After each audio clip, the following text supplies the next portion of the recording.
நான் செத்திருப்பேன் கௌரி. உனக்கு எப்பவுமே எல்லாமாவுமே நான் இருப்பேன்னு சத்தியம் பண்ணி கொடுத்துருக்கேன்ல. நான் உன்னை அப்படியே விட்டுருவேன்னு நினைச்சியா? மாசாணி அம்மா கிட்ட என்னோட உயிரை வேணா எடுத்துக்கோ, ஆனா என்னோட துர்காவை இந்த பிரச்சனையில இருந்து வெளியில கொண்டு வந்துடுன்னு அம்மன் கிட்ட வேண்டிக்கிட்ட.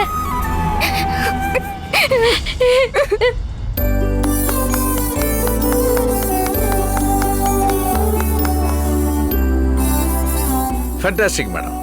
நியாயமா வாதாடி இந்த கேஸை நீங்க ஜெயிச்சு கொடுத்துட்டீங்க. ஜெயிச்சது நீங்களோ இல்ல நானோ இல்ல தமிழ், உண்மையிலேயே ஜெயிச்சது கௌரிதான்.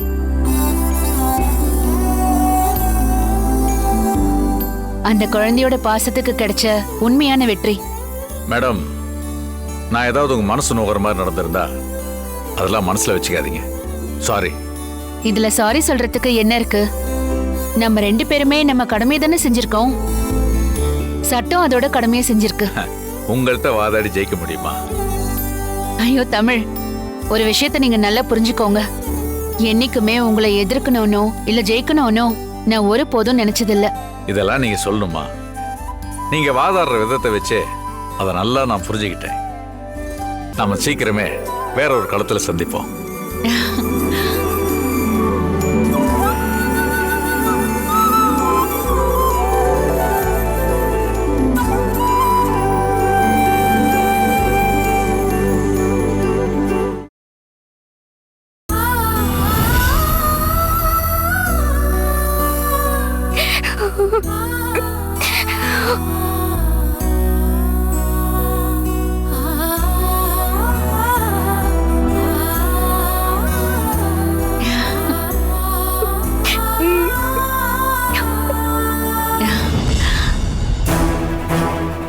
மேடம், போன் மேல போன் வந்துட்டு இருக்கு.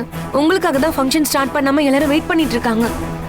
ஐயோ சாரி சுஜாதா, இந்த கேஸ் டென்ஷன்ல நான் அதை மறந்துட்டேன். 12 o'clock ஃப்ளைட்ல. ஆமா மேடம். சரி, இன்னும் 1 hourல அங்க இருப்பேன்னு நீங்க ஃபோன் பண்ணிடுங்க. Okay madam.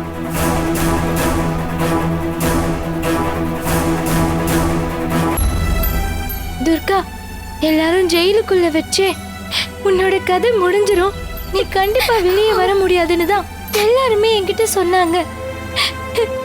ஆனா அப்ப எனக்கு இருந்த ஒரே ஒரு பெரிய நம்பிக்கை யார் தெரியுமா?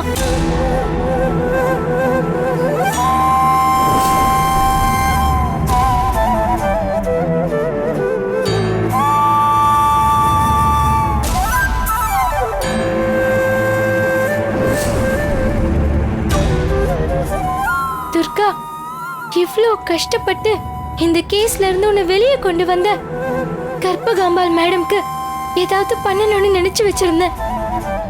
நீ ரிலீஸ் ஆகி வந்ததும் கற்பகாம்பாள் மேடம் என்கிட்ட 1 ரூபாய் கூட வாங்கல. ஆனா நானா அவங்களுக்கு உங்களுக்கு என்ன வேணும்னு கேட்டேன். அந்த மேடம் என்ன கேட்டாங்க? கற்பகாம்பாள் மேடம் என்கிட்ட உனக்கு எது ரொம்ப பிடிக்குமோ அதை எனக்கு கூடன்னு சொன்னாங்க. எனக்கு அவங்கள பாக்குறப்ப அந்த மாசாணி அம்மாவை பாக்குற மாதிரியே இருக்கு. நாம எப்படி மாசாணி அம்மாவுக்கு பட்டு புடவைய சாத்துவோமோ அதே மாதிரி ஒரு பட்டு புடவைய கொடுக்க நான் அவங்களுக்காக வாங்கி வச்சிருக்கேன். சரி துர்கா, இப்பவே அந்த புடவைய நாம போய் மேடம் கிட்ட கொடுக்கலாம். அந்த புடவைய பார்த்தா அவங்க ரொம்ப சந்தோஷப்படுவாங்க. வா.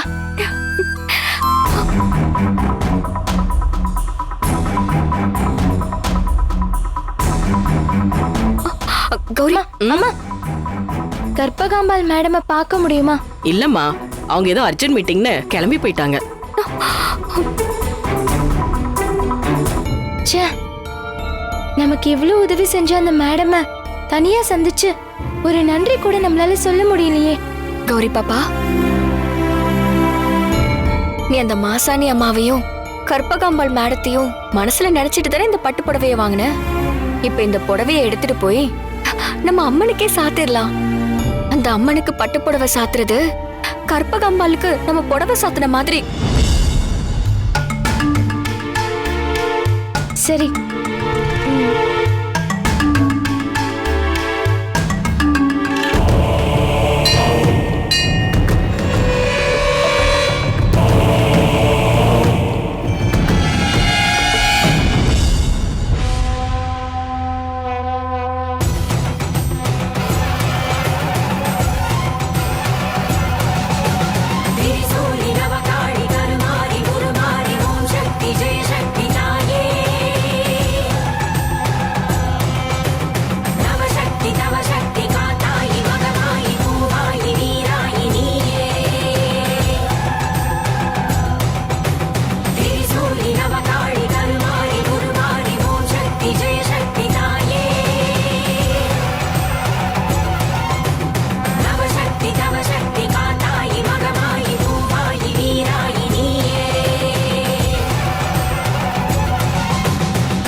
விதியோட விளையாட்டுல இருந்தும் படைச்சவனோட பார்வையில இருந்தும் யாராலையும் தப்பிக்கவே முடியாது. கோயில் குளத்துல விழுகிற மழை தீர்த்தமாகுது. அதை தாண்டி வெளியில விழுகிற மழை சகதியாவும் தேங்கி கிடக்கிற சாக்கடையாவும் மாறுது. பிரச்சனை வராத வரைக்கும் மனுஷனுக்கு புத்தி வர்றதில்ல. புத்தி இருக்கிறப்போ அவனுக்கு பக்குவம் வர்றதில்ல. புத்தியும் பக்குவமும் ஒண்ணு சேரும்போது இந்த உலகத்துல ரொம்ப நாள் வாழறதுக்கு யாருக்கும் கொடுத்து வைக்கல. இந்த உலகத்துல பிறந்த ஒரு சராசரி மனுஷன் தன்னோட ஆயுள் காலத்துல 25 வருஷம் தூங்கிக்கிட்டே இருக்கான். ஏன் பிறந்தோம், எதுக்காக பிறந்தோம்னு அவனோட பிறப்பு ரகசியத்தை பத்தி இதுவரைக்கும் யாரும் தெரிஞ்சுக்கிட்டது கிடையாது.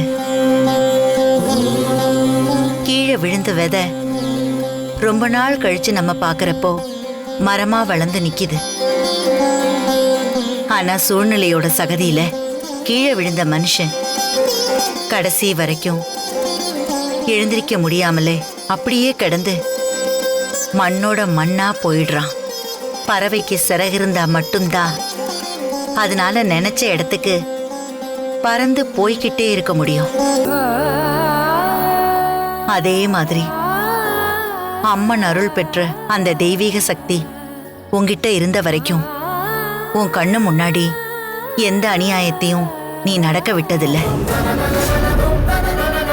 விதியோட சூழ்ச்சியால அந்த காலனோட சதியால எப்ப அந்த தெய்வீக சக்தி உன்னை விட்டு போச்சோ அப்ப இருந்து பெரிய பெரிய ஆபத்தெல்லாம் உன்னை முழுசா நம்பி இருந்தவங்களுக்கு வர ஆரம்பிச்சிருச்சு. அதனால என்ன செய்யறதுன்னு தெரியாம கலங்கி போய் நீ இங்க வந்து உட்கார்ந்துருக்க.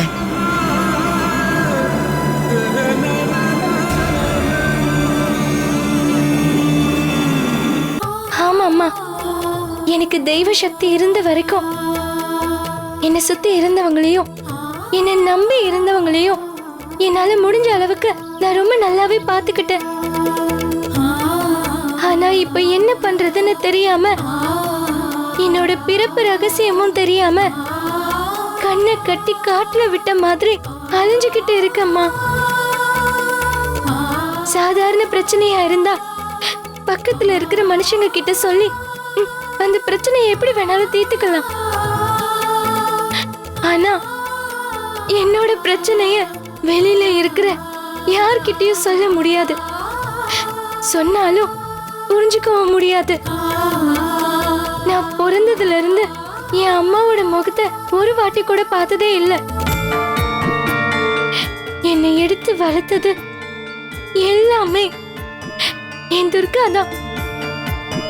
துர்காவை என்னோட சித்தியா நான் இப்ப வரைக்கும் பார்த்ததில்ல. அவளை என்னை பெத்தெடுத்த தாயா தான் பாக்குறேன். ஏம்மா, ஏன் என்ன சுத்தி மட்டும் எல்லாமே இப்படியே நடந்துட்டு இருக்கு? நீ துர்காவை அம்மாவா பார்த்தாலும் இப்ப நீ எந்த ஊர்ல இருக்கியோ அந்த ஊர் மக்கள் எல்லாருமே உன்னைதான் அம்மாவா பாக்குறாங்க. உன்னையும் துர்காவையும் எந்த ஊரு வளர்த்துச்சோ அந்த ஊருக்கு பெரிய ஆபத்து வரப்போகுது. அது மட்டும் இல்ல, நீ யார் மேல உயிரையே வச்சிருக்கியோ அந்த துர்காவோட உயிருக்கும் பெரிய ஆபத்து வந்திருக்கு.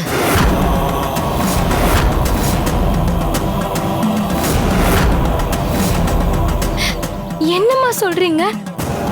என் கண்ணு முன்னாடி நடக்க போற இந்த ஆபத்தை என்னால தடுக்க முடியாதா? தடுக்க முடியாதுன்னு யார் சொன்னா? அந்த பேரழிவை உன் ஒருத்தியால மட்டும்தான் தடுக்க முடியும்.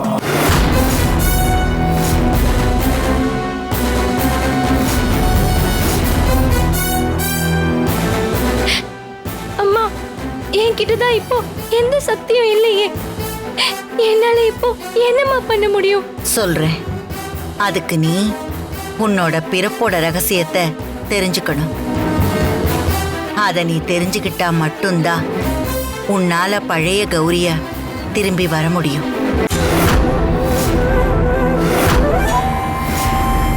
அந்த ஜென்ம ரகசியம் என்னன்னு தெரிஞ்சுக்கிட்டு நீ திரும்பி வரும்போது இதுக்கு முன்னாடி நீ இழந்த சக்தியை விட பல மடங்கு சக்தியோட நீ திரும்ப வந்து நிப்ப. அம்மா, உங்க வாயிலிருந்து வர ஒவ்வொரு வார்த்தையும் என்னோட மாசாணி அம்மா என்கிட்ட பேசுற மாதிரியே இருக்கு. என்னோட பிறப்பு ரகசியம் என்னன்னு சொல்லுங்கம்மா. கௌரி தாயி, நான் இப்ப உன்னோட ஜென்ம ரகசியத்தையும் நீ பிறந்த பிறப்புக்கான காரணத்தையும் உன் பொறுப்போட ரகசியத்தையும் உன்கிட்ட சொல்ல போறேன்.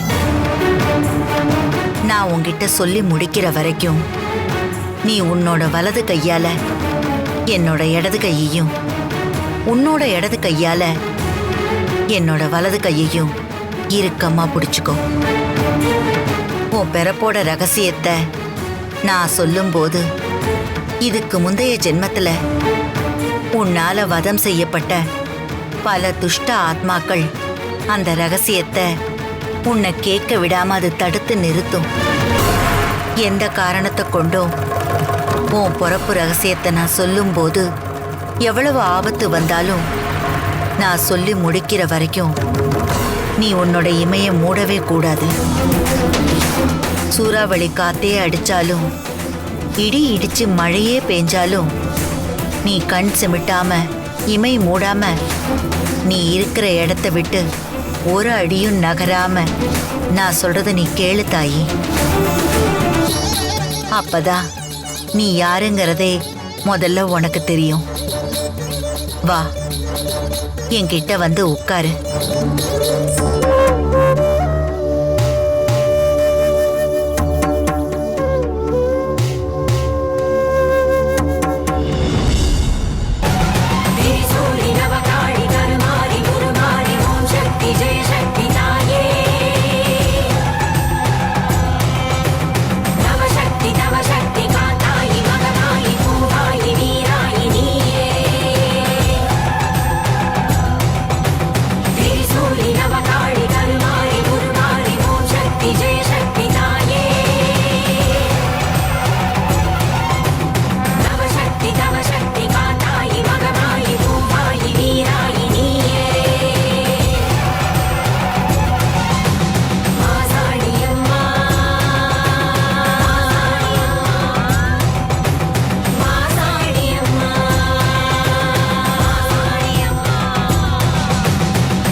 இப்ப தெரியுதா நீ எப்பேற்பட்ட தெய்வ குழந்தைன்னு?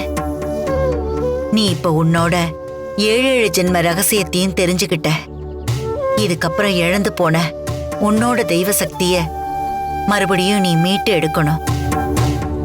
மறுபடியும் நீ அந்த அம்மனோட அருள் பெற்ற தெய்வீக குழந்தையா திரும்ப வரும்போதுதான் பல பிரச்சனைகளை உன்னால தவிடு பொடியாக்க முடியும். துர்காவை மட்டும் இல்ல, அந்த ஊர்ல இருக்கக்கூடிய எந்த உயிருக்கும் ஆபத்து வராம உன் ஒருத்தியால மட்டும்தான் அதை தடுத்து நிறுத்த முடியும். அதுக்கு நீ முதல்ல இப்பவே உன்னோட பயணத்தை ஆரம்பிக்கணும். எந்த சக்தியும் இல்லாம என்னால எப்படி அந்த பயணத்தை ஆரம்பிக்க முடியும்? சாதாரண குழந்தையா இப்ப உன்னோட பயணத்தை ஆரம்பிச்சா மட்டும்தான் மறுபடியும் நீ திரும்பி வரும்போது சக்தி வாய்ந்த குழந்தையா உன்னால வர முடியும். அதுக்கு நீ இப்பவே கழுகு மலைக்கு போகணும். கழுகு மலையா? அது எங்கம்மா இருக்கு? எப்படிம்மா போகணும்? உன்னோட பிறப்போட 7 ஜென்ம ரகசியத்தை நீ தெரிஞ்சுக்கிட்ட மாதிரி அந்த கழுகு மலையை நோக்கி நீ போறப்ப 7 ஆபத்து உன்னோட துர்காவை நோக்கி வந்துகிட்டே தான் இருக்கும்.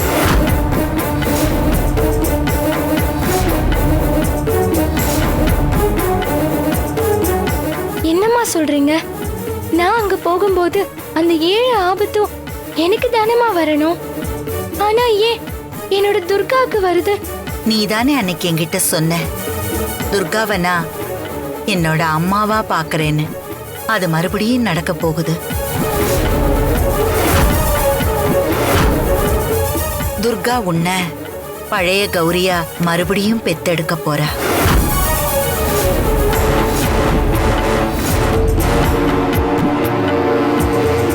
அம்மா, நீங்க என்ன சொல்ல வரீங்கன்னு என்னால முழுசா புரிஞ்சுக்கவே முடியலம்மா. நீ நினைக்கிற மாதிரி அந்த கழுகுமலைக்கு போறது அவ்வளவு சாதாரண காரியம் கிடையாது.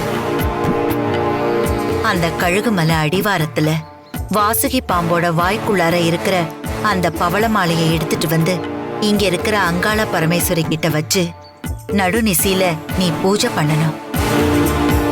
அதுக்கப்புறம் அந்த பவளத்தையும் அதை எடுக்கிறதுக்கு உறுதுணையா இருந்த அந்த காப்பு மாலையையும் நொச்சி மாலையையும் எடுத்து அம்மன் சந்நிதியில வச்சு புதைச்சிடணும். இத நீ சரியா செஞ்சு முடிச்சா தெய்வ சக்தி பெற்ற பழைய கௌரியா உன்னால மறுபடியும் மாற முடியும்.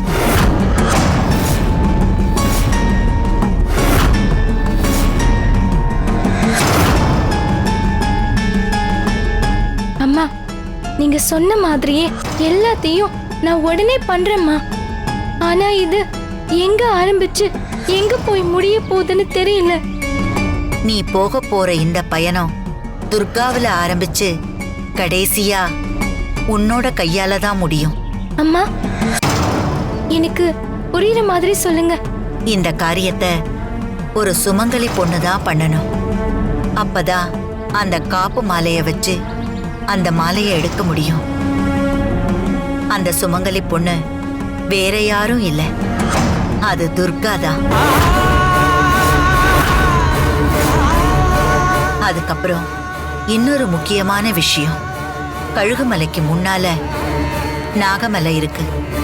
அங்க உனக்கு நாகத்தால தொந்தரவு வரலாம். அந்த பவளம் வாசுகி பாம்போட வாயிலிருந்து வரக்கூடியது, அது உனக்குத்தான் கிடைக்கணும். அந்த பவளத்தை அது எப்ப கக்குதோ அப்ப நீ எடுத்துட்டு வந்து அம்மனுக்கு பூஜை பண்ணணும்.